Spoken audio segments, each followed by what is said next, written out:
La botte heurta sa tempe avant que quiconque ait eu le temps de réagir.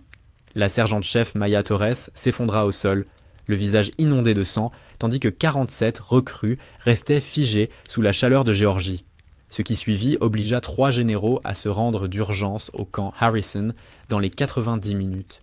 Mais ce n'était pas l'agression qui les choqua, c'était ce qu'ils découvrirent en commençant à poser des questions sur les méthodes d'entraînement qui s'étaient normalisées au cours des 6 dernières années.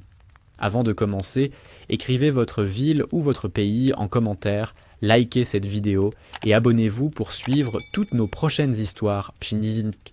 La chaleur s'abattait sur Camp Harrison comme une chape de plomb. Le soleil d'Alabama, encore bas dans le ciel, déversait déjà ses rayons impitoyables sur la terre rouge, la transformant en une plaque brûlante qui irradiait jusque dans les bottes. L'air vibrait, saturé de poussière, et chaque respiration donnait l'impression d'avaler du papier de verre. La matinée n'était qu'à ses débuts, mais la sueur ruisselait déjà le long des nuques, glissait sous les treillis, imbibait les chemises kaki au point de les coller à la peau. 47 recrues avançaient en rang serré, trébuchant parfois sur les pierres, les armes plaquées contre leurs torses, leurs visages empourprés d'effort. Les ordres claquaient, secs comme des coups de fouet, portés par des voix d'instructeurs dont la rudesse semblait faite pour briser toute volonté. Les cadets obéissaient, non par discipline acquise, mais par instinct de survie. Tenir encore quelques minutes, jusqu'au prochain arrêt, jusqu'à ce que le soleil offre une trêve, qui ne viendrait jamais. Parmi eux, une silhouette se distinguait sans même le vouloir. Sergente-chef, Maya Torres, médecin de combat décoré, vétérane de 3 campagnes. Sa démarche n'était pas plus rapide que celle des autres. Son port d'armes pas plus spectaculaire, mais il y avait dans chacun de ses gestes une précision glaciale, forgée dans le feu des zones de guerre. Ses cicatrices, invisibles sous l'uniforme, parlèrent pourtant pour elle. Cicatrices laissées par des éclats d'obus en Afghanistan, par la chaleur suffocante des routes irakiennes, par les exercices épuisants de Fort Bragg. Elle avait vu la mort de près. Elle l'avait contenue, repoussée, défiée. Mais ici, au camp Harrison, ce n'était pas l'ennemi qui la guettait, c'était le regard des siens. Depuis son arrivée, Maya sentait les murmures s'accumuler autour d'elle comme une brume épaisse. Pas à sa place. Elle croit qu'elle vaut mieux que nous. Une femme avec 14 décorations, elle a dû les gagner dans un bureau, ou pire. Chaque mot chuchoté était une écharde. Elle s'était habituée à ce genre de poison. Dans l'armée, la suspicion envers celle qui dérangeait l'ordre établi était une constante. Mais ici, les murmures ne se contentaient pas de flotter. Ils s'accrochaient, se répétaient, enflaient, portés par certains instructeurs dont l'hostilité se lisait dans chaque pli du visage. Maya, pourtant, ne répondait jamais. Elle s'était forgé un protocole intérieur, silence, calme, rigueur, ne jamais offrir aux adversaires le plaisir d'une réaction. C'était ce mutisme qui alimentait la rage de certains. Parmi eux, un homme dominait de toute sa stature. Le sergent-chef Marcus Rollins. 18 ans de service, une voix rauque capable de couvrir tout un champ d'entraînement, un corps taillé dans la masse et des yeux où l'étincelle de la colère semblait toujours prête à jaillir. Pour lui, l'armée était un royaume où les règles ne changeaient jamais. Il avait modelé des générations de recrues, les brisant pour les reconstruire à son image. Voir une femme, vétérane en plus, remettre en question ce pouvoir tacite, c'était pour lui une offense. Depuis le premier jour, il la surveillait. Chaque geste, chaque mot, chaque souffle de Maya devenait matière à critique. Trop lente, trop molle, pas assez agressive. Il choisissait ses attaques avec soin, les lançant assez fort pour que tout s'entende, pour que l'humiliation soit publique. Ses colères n'avaient rien d'aveugle, elles étaient calculées pour miner son autorité, pour rappeler que, peu importait son passé, ici c'était lui qui décidait. Ce matin-là, les recrues s'entraînaient à l'exercice de la baïonnette, une brutalité ritualisée, un rite archaïque qu'on prétendait encore nécessaire pour former le caractère. Les fusils, coiffés de lames émoussées, s'abattaient sur des mannequins de sable et de paille, chaque coup accompagné d'un hurlement guttural censé imiter la rage du combat. Le sol tremblait sous l'impact répété des bottes, le champ résonnait des cris, de la poussière, des coups. Maya avançait parmi eux, fusil en main, mais sa manière différait. Pas de grands gestes théâtraux, pas de hurlements bestiaux. Chaque mouvement était calculé, sec, précis. Un coup, net à la gorge. Un retrait immédiat, un autre au flanc. Pas une once d'énergie gaspillée. Sa discipline impressionnait. Quelques recrues, d'abord hésitantes, se mirent à l'imiter, cherchant la même rigueur chirurgicale. D'autres détournèrent les yeux, refusant d'admettre qu'une femme pouvait les surpasser dans l'art de tuer. Rollins observait aussi. Plus il la regardait, plus son ressentiment enflait. Cette économie de gestes, cette froideur maîtrisée, cette manière d'incarner une efficacité silencieuse, tout cela lui renvoyait l'image de sa propre brutalité, de ses excès. Plus Maya brillait, plus il avait l'impression que son autorité se fissurait. « Torres !» hurla-t-il soudain, sa voix couvrant les bruits du champ. « Tu te crois en défilé ? Mais-y du cœur, bordel. Tu crois impressionner qui, avec tes petits gestes de chirurgienne ? Ici, c'est la guerre qu'on apprend, pas l'art du scalpel. » Un silence bref parcourut les rangs. Les regards se tournèrent vers elle. Maya, sans lever les yeux, exécuta l'ordre suivant avec la même précision. Pas une parole, pas un froncement de sourcils, juste un mouvement impeccable. Rollins serra les poings. Ce calme, cette absence de réaction, l'énervait plus que des insultes. Parce que ce mutisme lui renvoyait l'image d'un homme qui criait dans le vide, d'un chef qui perdait le contrôle. Les minutes s'étiraient, écrasées par la chaleur.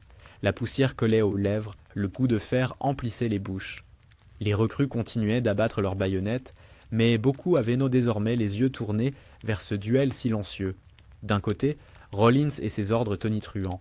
De l'autre, Maya, imperturbable, une forteresse de discipline. Ce n'était que le début. La nuit tomba sur Camp Harrison, comme un couvercle étouffant, et pourtant, même dans la pénombre, la chaleur ne desserra pas son emprise. Les dortoirs, bâtis de bois mal isolés, retenaient l'air brûlant comme des fours. Les recrues s'y entassèrent, épuisées, les visages creusés par la fatigue. Mais pour Maya, le sommeil ne venait pas.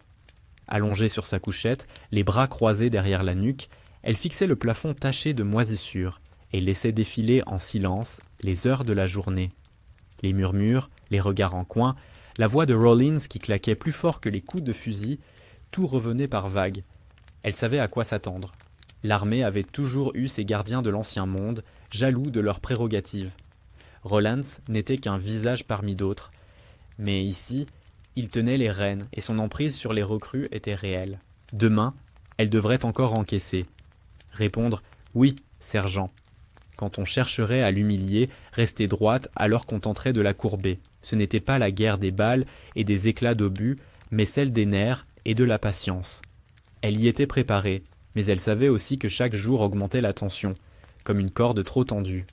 Au petit matin, la corne retentit. Les recrues bondirent hors de leur couchette, les bottes martelant le plancher, les visages tirés mais disciplinés.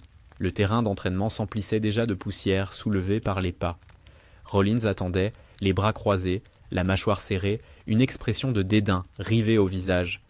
Son regard balaya les rangs, s'arrêta un instant sur Maya et s'embrasa d'une flamme sombre. « Aujourd'hui, gronda-t-il, on va voir qui a du cran, pas question de faire semblant. » L'exercice du jour consistait en une série de parcours d'obstacles suivis de corps à corps simulés.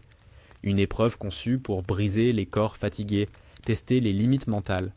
Rollins, comme toujours, trouva l'occasion de transformer l'exercice en théâtre de ses humiliations ciblées. Quand Maya franchit le premier mur d'assaut, ses gestes précis attirèrent une vague de chuchotements admiratifs parmi les recrues. Elle ne sauta pas comme les autres. Elle calcula son mouvement, utilisa l'élan juste nécessaire, franchit l'obstacle avec une économie qui forçait le respect. Rollins ne supporta pas ce murmure collectif. « Torres !» rugit-il. « Tu crois que c'est gracieux ?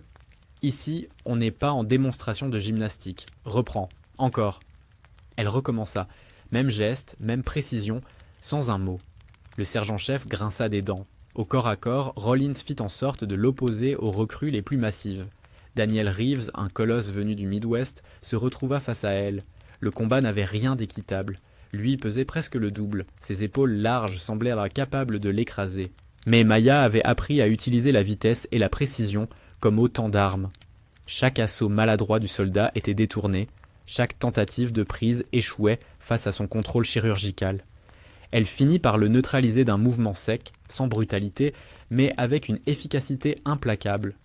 Quelques recrues laissèrent échapper un « wow » discret. Rollins les fusilla du regard. « Silence !» hurla-t-il. « Ce n'est pas une démonstration de cirque. Reeves, relève-toi. Et toi, Torres, tu veux humilier tes camarades. Tu crois que c'est ça, l'esprit de corps ?» Maya resta immobile, le souffle régulier, attendant simplement l'ordre suivant. Rollins ne cessa d'enchaîner. Chaque obstacle devenait prétexte à une pique. Quand elle franchissait un filet trop vite, tu crois être spécial. Quand elle aidait une recrue à se redresser, pas besoin de jouer la maman ici. Quand elle maintenait une posture parfaite, tu veux montrer que tu es meilleur que tout le monde. La répétition de ces attaques, lancées par devant tout le groupe, aurait suffi à briser bien des soldats. Mais Maya ne donnait rien, absolument rien, à quoi Rollins aurait pu se raccrocher. Sa neutralité était une arme, un miroir tendu au visage de l'instructeur. Les recrues, elles, observaient avec une intensité croissante. Certains, impressionnés, commençaient à se ranger silencieusement du côté de Maya. D'autres détournaient les yeux, craignant d'attirer la foudre de Rollins s'il laissait transparaître la moindre admiration. Mais tous sentaient qu'un conflit larvé grandissait. À la pause, des groupes se formèrent à voix basse. Un jeune soldat de Géorgie souffla à son voisin. « Elle encaisse tout. Tu as vu ça ? Même pas un battement de cils. » Une recrue d'origine texane, moins sûre, répondit « Ouais, mais tôt ou tard, Rollins va exploser. Et quand ça arrivera, personne pourra l'arrêter. » La rumeur d'une confrontation inévitable commença à courir, se glissant d'un lit à l'autre, d'une table de messe à un couloir de caserne. Maya, consciente de ce bruissement, se contenta de serrer ses bandages autour de ses mains calleuses et de boire lentement à sa gourde. Elle savait ce qui s'annonçait. Ce n'était pas une question de si, mais de quand. Et Rollins, lui, préparait déjà sa prochaine attaque. Le 3e jour d'entraînement débuta sous un ciel encore plus lourd. Les nuages, loin d'apporter un répit, semblaient retenir la chaleur prisonnière, comme si l'air lui-même s'était transformé en un voile brûlant. Sur le terrain poussiéreux, les recrues prenaient déjà un air épuisé avant même le premier exercice. Les uniformes, trempés de sueur, collaient au corps, les bottes s'enfonçaient dans la terre rouge ramollie par l'humidité. L'exercice annoncé fut brutal, combat rapproché, enchaîné avec un parcours sous le soleil de plomb. Une épreuve de résistance physique, mais surtout mentale. Rollins s'assura de rendre la tâche encore plus infernale. Ses ordres claquaient, sans relâche, plus agressifs qu'à l'accoutumée. Chaque hésitation, chaque geste maladroit valait une humiliation publique. « Bouge, recrue. T'es là pour combattre, pas pour danser. Tu crois que ton ennemi va attendre que tu respires ? Allez, plus vite. » Il rôdait parmi les rangs comme un prédateur, prêt à fondre sur la moindre faiblesse. Ses yeux revenaient toujours vers Maya, scrutant ses moindres gestes. Elle avançait pourtant avec la même rigueur silencieuse. Ses coups étaient précis, ses esquives mesurées. Elle ne cherchait pas à impressionner, mais son efficacité glaçait. Les recrues finissaient, malgré elle, par calquer leur rythme sur le sien. Cela ne faisait qu'attiser la rage de Rollins. Au milieu de la matinée, l'épreuve prit un tournant inquiétant. Le soldat de première classe, Daniel Reeves Boyce, un géant blond du Nebraska, commença à chanceler. Ses pas se faisaient lourds, sa respiration sifflait, ses yeux s'embuèrent, ses mains tremblaient sur le fusil. La chaleur l'écrasait, et chaque inspiration ressemblait à une noyade. Maya remarqua tout de suite les signes. L'inclinaison de la tête, les lèvres sèches, la couleur de la peau qui passait du rouge au grisâtre. Elle connaissait ce tableau par cœur, insolation sévère. Sans réfléchir, elle quitta sa ligne, posa une main ferme sur l'épaule de Reeves et l'autre sur sa carotide. « Tu tiens à peine debout », souffla-t-elle, plus pour lui que pour les autres. « Respire, reste calme. » Elle guida son corps vers une position assise, desserra légèrement son col, vérifia le pouls. Les recrues autour se figèrent, incertaines. Le temps sembla suspendu. Même les cris des instructeurs cessèrent un instant, comme si chacun retenait son souffle. Puis la voix de Rollins éclata. « Torres ! Qu'est-ce que tu fous ?» Il traversa le terrain d'un pas furieux, ses bottes soulevant des nuages de poussière. « On est en entraînement, pas à l'hôpital, » rugit-il. « Tu crois que sur le champ de bataille, on va arrêter le combat parce qu'un type a chaud ?» Maya ne leva pas les yeux. Sa main resta sur la nuque de Reeves, l'autre sur son poignet pour surveiller le rythme cardiaque. « Il montre des signes d'insolation, sergent, » dit-elle d'un ton neutre. « Si on le pousse davantage, il risque un effondrement complet. » Un silence glacé s'installa. Les recrues attendaient une explosion. Rollins s'avança, son visage rouge autant de colère que de chaleur. « Tu oses me contredire devant mes hommes ?» Maya ne répondit pas. Elle soutenait Reeves, qui haletait encore. Son mutisme était une gifle muette. Rollins cracha par terre et hurla de plus belle. « Remets-le debout. Il doit finir l'exercice. Ici, on ne s'effondre pas, on survit. » Maya serra la mâchoire. Elle savait qu'obéir condamnerait Reeves à l'hôpital, peut-être pire. Son instinct de médecin l'emportait. Elle resta accroupie à côté de lui. Les recrues animaux se regardaient, la peur dans les yeux. Certaines baissèrent la tête, d'autres fixèrent la scène, fascinées par le courage silencieux de Maya. Personne n'osait bouger. Rollins tourna sur ses talons, revint vers le centre du terrain et pointa Maya du doigt. « Tu crois que tu peux donner des ordres, Torres ? Tu crois que ton expérience de vétérane te donne des droits ici ? Non. Ici, c'est moi qui décide. Et je vais te le rappeler. » Sa voix claquait comme un coup de tonnerre. Maya soutint Reeves, sans un mot. La tension monta d'un cran. On sentait que Rollins cherchait un prétexte, ses veines palpitaient, sa main se crispait déjà sur son fusil. Les recrues savaient qu'il n'y avait plus de retour en arrière. L'air vibrait de chaleur et de tension mêlée. Chaque seconde ressemblait à une éternité. Rollins n'avait pas encore franchi la ligne, mais tous devinaient qu'il s'en approchait. L'atmosphère du champ d'entraînement, déjà suffocante, devint irrespirable. Ce jour-là, les recrues comprirent que ce qui se jouait dépassait un simple exercice. Ce n'était plus une question d'obéissance ou de discipline. C'était une guerre larvée entre deux visions du commandement, la brutalité aveugle et la rigueur silencieuse. Et chacun savait que le prochain geste déciderait de tout.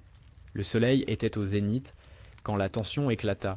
Les recrues, rangées autour du terrain, n'osaient plus détourner les yeux. Le soldat Reeves gisait encore, soutenu par Maya, le souffle court. Rollins, lui, tremblait de rage contenue, son torse massif se soulevant comme un piston, les yeux injectés de sang. On aurait dit qu'il cherchait à prouver à tout le camp que son autorité ne souffrirait aucune contestation. « Torres !» aboya-t-il, avançant d'un pas lourd qui fit tressaillir la poussière. « Lâche ce soldat et reprends ta place immédiatement. » Maya redressa la tête, ses yeux calmes se plantant brièvement dans ceux de Rollins. Sa voix, basse mais ferme, fendit le silence. « Ce soldat est en danger, sergent. Je n'ai pas l'intention de l'abandonner. » Ce fut la phrase de trop. Rollins s'élança, traversant la distance qui les séparait comme un taureau lancé. Les recrues n'eurent pas le temps de bouger, ni même de réagir. Son pied s'éleva brusquement, une botte noire décrivant un arc brutal, et vint frapper de plein fouet la tempe de Maya. Un bruit sourd résonna, suivi d'un silence glacial. Le corps de la sergente-chef s'effondra sur le sol, la poussière s'élevant en un nuage léger. Son visage se couvrit instantanément de sang, un filet rouge dessinant une traînée sur sa joue. Ses doigts, crispés, tentèrent un instant de se relever, mais la douleur l'écrasa.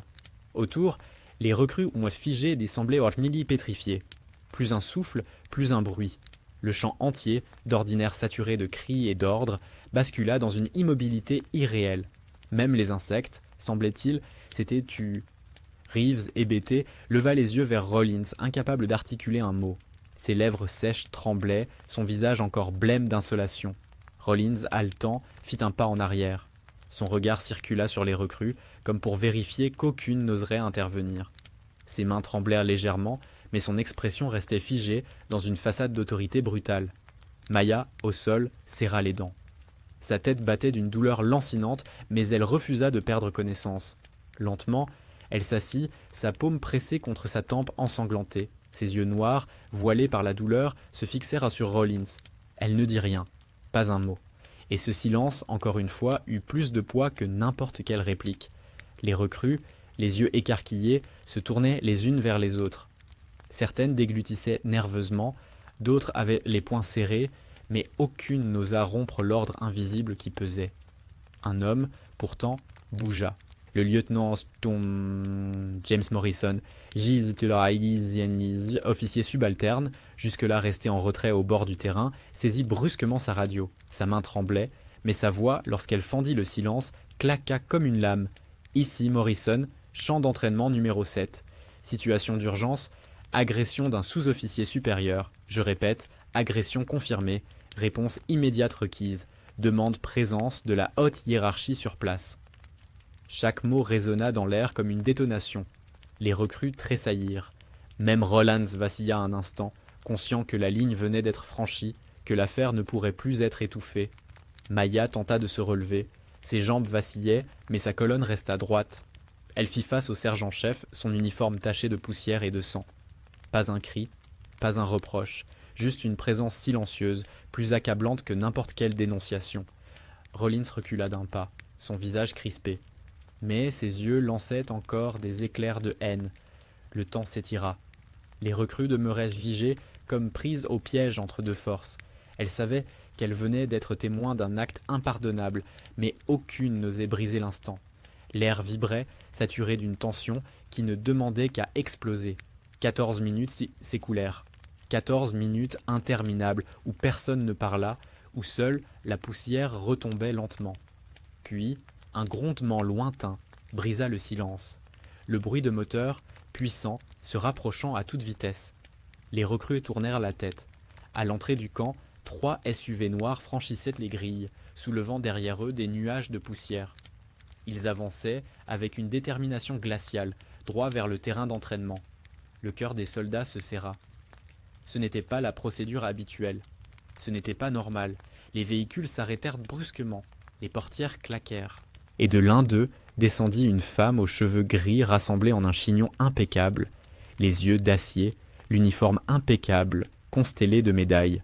À ses côtés, 2 autres généraux, aux silhouettes sévères, l'accompagnaient. Le silence devint écrasant. Chaque recrue se redressa d'instinct, la gorge nouée. Même Rollins, pour la première fois, parut vaciller. La générale, Patricia Vaughn, posa un regard sur le champ, sur Maya encore debout malgré le sang, puis sur Rollins, immobile comme une statue.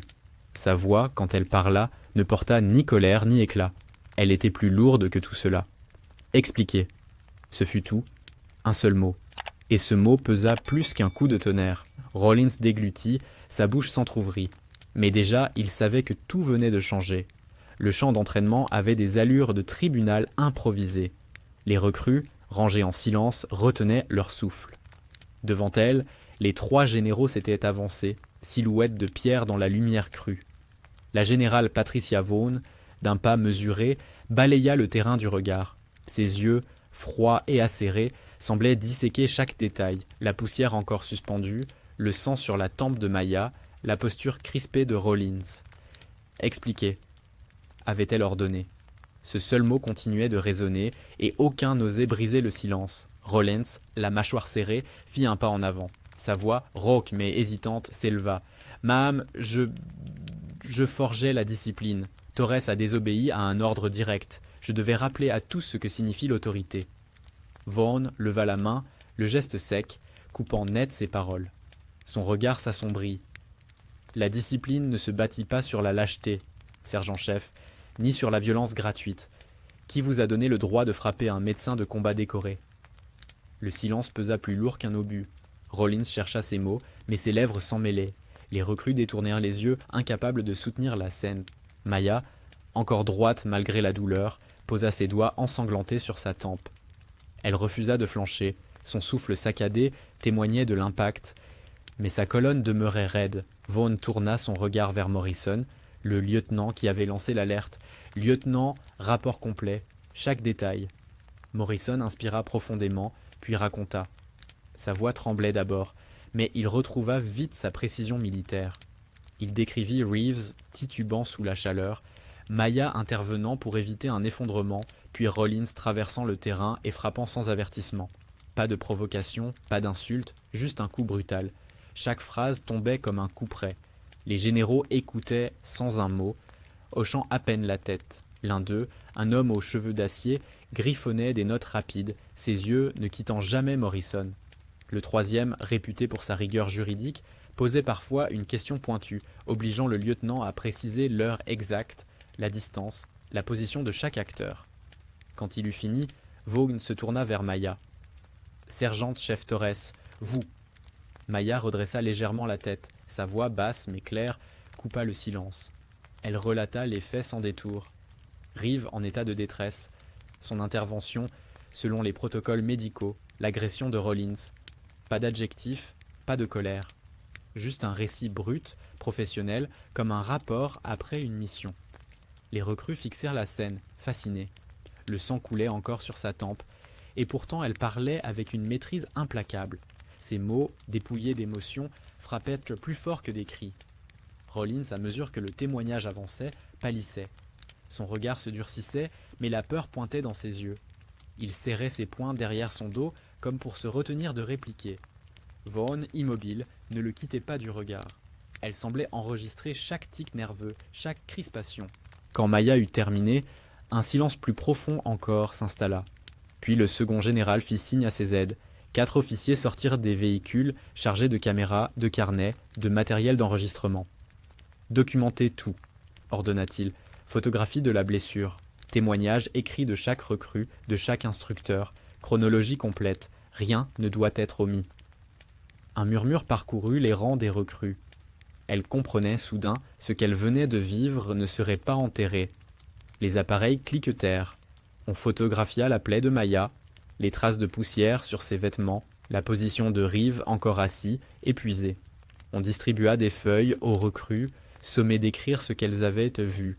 Les stylos tremblaient entre les doigts, mais l'ordre était clair, chaque détail devait être noté. Rollins, de plus en plus crispé, tenta un dernier plaidoyer. « Ma'am, vous ne comprenez pas. C'était pour leur apprendre la dureté, pour les préparer à la réalité du combat. » Vaughan se tourna vers lui, son regard glacé. « La dureté ne vient pas d'un coup de pied lâche, sergent. La réalité du combat exige des leaders qui protègent leurs hommes, pas qui les écrasent. » Les recrues, en silence, savaient qu'elles assistaient à quelque chose de rare.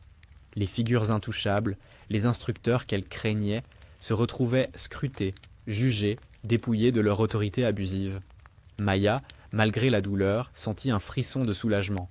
Pour la première fois depuis son arrivée, quelqu'un d'assez haut placé reconnaissait l'injustice. La générale conclut d'une voix ferme « Sergent-chef Rollins, vous êtes relevé de vos fonctions, immédiatement. Cette unité est suspendue de tout entraînement. Jusqu'à nouvel ordre, aucun exercice ne sera mené sans supervision directe. » Un souffle parcourut le champ. Les recrues échangèrent des regards incrédules. Rollins, livide, semblait vaciller sur ses appuis. La poussière, la chaleur, le sang séché sur la peau de Maya, tout cela semblait soudain secondaire. Ce jour-là, Camp Harrison venait de basculer. Le soleil déclinait lentement sur Camp Harrison, mais la chaleur semblait toujours collée aux murs, aux treillis, aux esprits. Après l'annonce de Vaughn, le terrain s'était dispersé dans un silence étrange. Les recrues regagnèrent les baraquements d'un pas incertain, comme si elles craignaient que chaque mot prononcé trop fort puisse rompre l'équilibre fragile instauré. Personne n'osait commenter à voix haute ce qui venait de se produire. Mais dans chaque regard, on lisait la même vérité. Rien ne serait plus comme avant. Rollins, escorté par 2 officiers, avait été conduit vers les quartiers administratifs. Son visage, d'ordinaire rouge de colère, affichait une pâleur inquiétante. Les recrues l'avaient vu passer sans un mot, sans même oser respirer. Voir l'homme qui dominait le camp, réduit au silence, était une scène presque irréelle, une démonstration que même les plus puissants pouvaient être brisés en un instant. Maya, elle, avait été dirigée vers un véhicule stationné en bordure du terrain. Un capitaine au passé médical l'y attendait, trousse de secours ouverte. Il nettoya la plaie, appliqua des sutures adhésives, désinfecta la zone avec des gestes précis. L'antiseptique brûlait sa tempe comme une lame chauffée à blanc, mais Maya serra les dents. Sa respiration restait régulière, ses yeux fixés sur un point invisible. « Vous avez de la chance, sergent-chef, » dit doucement le capitaine. « Pas de fracture, pas de commotion grave, juste une entaille et beaucoup de sang. » Maya hocha la tête. « La chance n'a rien à voir là-dedans. » Sa voix était calme, presque détachée, mais au fond, elle savait combien il aurait été facile pour ce coup de se transformer en blessure fatale. Quand elle descendit du véhicule, les recrues l'attendaient déjà, en retrait, hésitantes. Leurs regards brillaient d'un mélange de respect et de crainte. L'un d'eux, un jeune homme du Tennessee, finit par murmurer « Sergent-chef, merci, pour Reeve, pour ce que vous avez fait. » D'autres acquiescèrent silencieusement. Leur voix n'osait pas franchir la barrière de l'interdit, mais leurs yeux disaient tout. Pour la première fois, ils avaient vu qu'il était possible de tenir tête à l'injustice, même au prix de la douleur. La nuit suivante fut différente des autres. Dans les dortoirs, Les recrues ne parlaient plus de l'épuisement des exercices ou de la brutalité des instructeurs. Elles chuchotaient autour du nom de Maya, du coup porté par Rollins, de l'arrivée des généraux. Ce qui, hier encore, paraissait impossible, que l'autorité puisse être remise en question, devenait soudain tangible. Au matin, l'annonce officielle tomba. Par ordre direct de la générale Vaughn, tous les exercices étaient suspendus. Les instructeurs, privés de leur pouvoir, ne pouvaient donner aucun ordre sans supervision. L'unité entière entrait en quarantaine disciplinaire. Les recrues, surprises, découvrirent une journée sans cris, sans humiliation publique, un vide étrange, mais aussi un soulagement. Maya, encore marquée par la douleur à la tempe, se présenta malgré tout au rassemblement. Sa silhouette droite, immobile, incarnait une force tranquille. Elle ne chercha pas à prononcer de discours. Elle se contenta d'être là, debout, témoin de ce changement.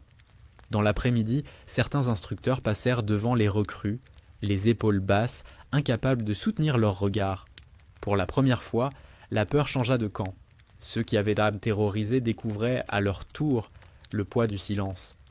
Maya, observant la scène, comprit que le plus dur commençait à peine.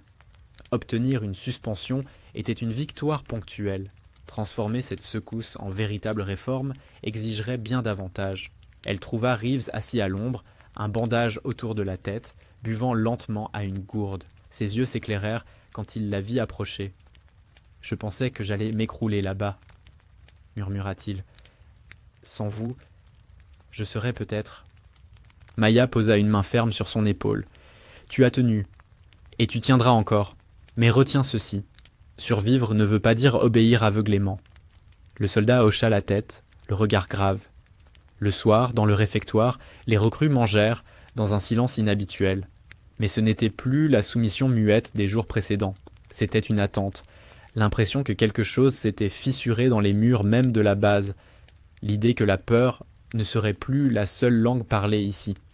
Quand Maya regagna sa couchette, le ciel d'Alabama se teinta de rouge sombre. Elle s'allongea sans fermer les yeux. Dans le murmure lointain des grillons, elle distingua une vérité simple. La peur avait perdu un combat ce jour-là. Et dans cette brèche fragile, un souffle d'espoir s'était engouffré. Les jours suivants transformèrent Camp Harrison en un terrain d'expérimentation inattendu. Privée de ses instructeurs, l'unité se retrouva d'abord dans une sorte de flottement. Les recrues, habitués aux cris et aux ordres incessants, ne savaient plus comment se comporter dans le silence. Certains restaient figés, attendant un commandement qui ne venait pas. D'autres, plus audacieux, improvisèrent des exercices pour tuer le temps. Mais rapidement, une dynamique nouvelle s'installa. Maya, bien qu'encore meurtrie par la blessure, prit instinctivement la place laissée vacante. Pas par ambition, mais par nécessité. Elle corrigeait une posture, montrait un geste, expliquait une technique. Pas de hurlement, pas d'humiliation, juste des instructions précises, appuyées par une expérience vécue. Au lieu d'écraser, elle accompagnait. Et les recrues, d'abord méfiantes, découvrirent qu'elles apprenaient plus vite, retenaient mieux. Lors d'un exercice de tir, la jeune soldate Chen hésitait, son fusil tremblant entre ses mains. Les doigts crispés, elle tirait trop tôt ou trop tard, ses balles se perdaient loin de la cible. Maya s'approcha, plaça calmement une main sur son épaule. « Respire, laisse l'air sortir, et seulement alors presse la détente. Tu contrôles déjà le geste, crois en toi. » Le coup suivant atteignit la cible en plein centre. Chen se tourna vers elle, les yeux brillants d'une gratitude muette. Ce genre de scène se multiplia. Les recrues, encouragées, s'entraidèrent spontanément. Les compétitions stériles, entretenues par la peur des sanctions, cédèrent la place à un esprit collectif. Certains s'exerçaient ensemble après les heures officielles, corrigeant mutuellement leurs erreurs, partageant des conseils. L'air lourd du camp semblait plus respirable, mais cette transformation ne plaisait pas à tout le monde. Les instructeurs restants, placés sous surveillance, observaient de loin avec des visages fermés. Certains ruminaient, persuadés qu'il ne s'agissait que d'un interlude. D'autres, plus lucides, comprenaient que l'armée ne tolérerait plus leur méthode. Des rumeurs de sanctions circulaient déjà. Un matin, la générale Vaughn convoqua Maya dans un bureau temporaire. La climatisation ronronnait faiblement, contrastant avec la chaleur extérieure. Vaughn, assise derrière un bureau encombré de rapports, leva les yeux dès que Maya entra. « Sergent-chef Torres, commença-t-elle d'un ton neutre mais chargé d'attention. Ce qui se passe ici est inédit. Votre influence dépasse nos projections. Maya resta debout, au garde à vous. Vaughn lui fit signe de se détendre. Comprenez bien, changer une culture militaire est infiniment plus difficile que mener une opération de combat. Au front, l'ennemi est visible. Ici, il est invisible, enraciné dans les mentalités. Pourtant, en quelques jours, vous avez ouvert une brèche. Les recrues osent parler, osent apprendre autrement. Maya garda le silence, mais ses yeux reflétaient une lucidité dure. Elle savait combien ce combat serait long. Les cicatrices qu'elle portait ne venaient pas seulement des guerres étrangères. Elles venaient aussi de ce système qui, trop souvent, punissait la compétence lorsqu'elle dérangeait l'ordre établi. Vaughn poursuivit, ses mains croisées sur le bureau. « Nous allons imposer de nouveaux protocoles. Supervision systématique des instructeurs, évaluation psychologique régulière, dispositif de signalement anonyme pour les recrues. Nous devons garantir qu'aucun soldat ne revivra ce que vous avez subi. Et vous, Torres, vous serez consulté dans la mise en place de ces réformes. Votre expérience est une arme précieuse. » Les mots frappèrent Tom Aya avec le poids d'une responsabilité nouvelle. Elle hocha la tête, sans triomphalisme. Elle n'avait jamais cherché à devenir un symbole, mais désormais, elle comprenait que son rôle dépassait sa simple présence à Camp Harrison. Dehors, sur le terrain, les changements devenaient visibles. Les recrues riaient parfois à voix basse, chose impensable quelques jours plus tôt. Lors d'un exercice tactique, Maya guida une section à travers une manœuvre complexe. Ses ordres étaient sobres, précis, et la cohésion des soldats surprit même les observateurs. Là où autrefois régnait la peur et la confusion, s'installait peu à peu une discipline volontaire basée sur la confiance. Un soir, alors que le soleil plongeait derrière les collines, plusieurs recrues s'y approchèrent discrètement. « Sergent-chef, dit l'un d'eux, vous nous donnez envie de réussir, pas juste d'éviter l'échec, c'est la première fois que je ressens ça depuis que je suis ici. » Maya ne répondit pas immédiatement.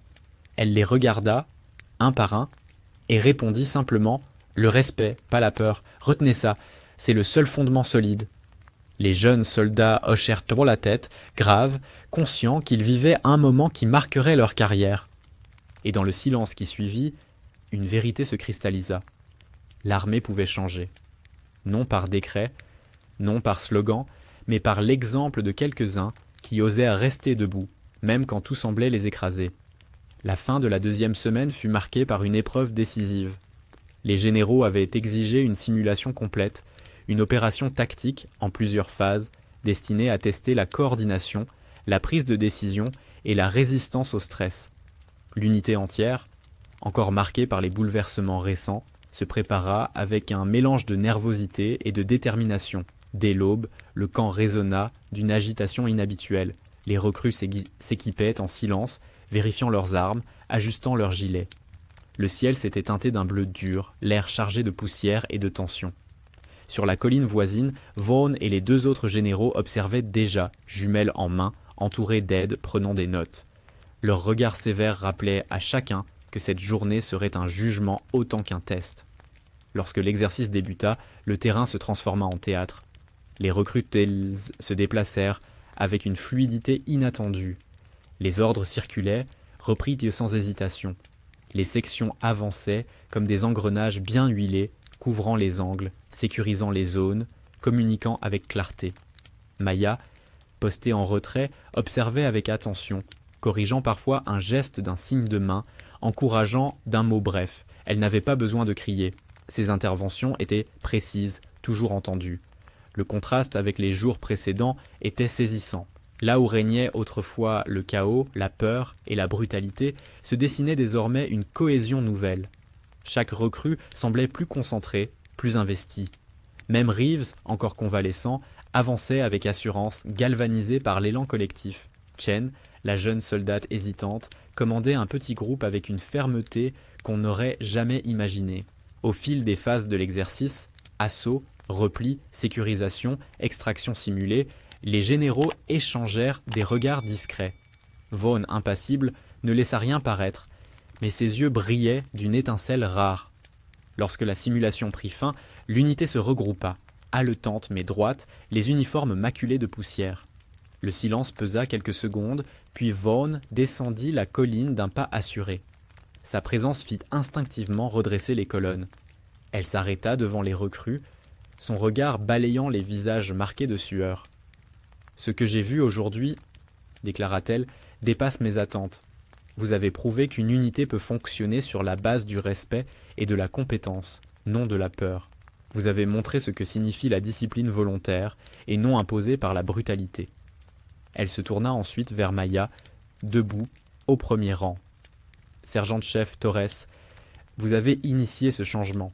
Votre exemple servira de référence. Vos méthodes seront étudiées au collège de guerre, intégrées au programme d'instruction. Ce n'est pas une faveur, c'est la reconnaissance de votre impact. » Les recrues échangèrent des regards chargés d'émotion. Certaines lèvres esquissèrent un sourire discret, d'autres des yeux brillèrent d'une fierté contenue. Rollins, autrefois figure incontestée, n'était plus qu'un souvenir remplacé par une nouvelle norme. Alors que la foule se dispersait, Chen s'approcha timidement de Maya. Ses mains tremblaient encore de l'adrénaline, mais ses yeux brillaient d'un respect pur. « Sergent-chef, vous nous avez montré ce que signifie être un vrai chef. » Maya posa une main ferme sur son épaule. « Retenez ceci, Chen. Commander, ce n'est pas imposer la peur, c'est créer les conditions pour que chacun donne le meilleur de lui-même.